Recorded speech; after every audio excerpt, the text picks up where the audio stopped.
The crash happened on Claremont Mesa Boulevard and D'Oliva Drive, and because of the enormity of the situation and the emotion behind it, the police chief has called for an independent investigation done by the Highway Patrol to reconstruct exactly what happened. Officers held up an American flag as the body of the officer who was killed was placed into the medical examiner's van.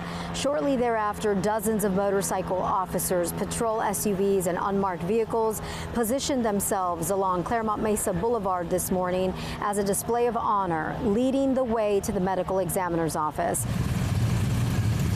We heard from Police Chief Scott Wall, who was very emotional this morning, having just assumed the role of police chief 2 months ago, and now having to go in front of our cameras and talk about what happened. Well, we have police officers that are coming to work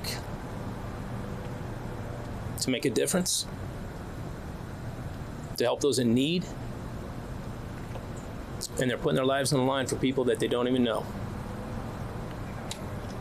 And last night we lost a good one. Several vehicles were involved in the crash. You can see some of them are burned. According to the police chief, the two officers were in a patrol car trying to pull over a vehicle that was speeding when the driver failed to yield, and a pursuit ensued. Due to the high rate of speed, a supervisor terminated that pursuit.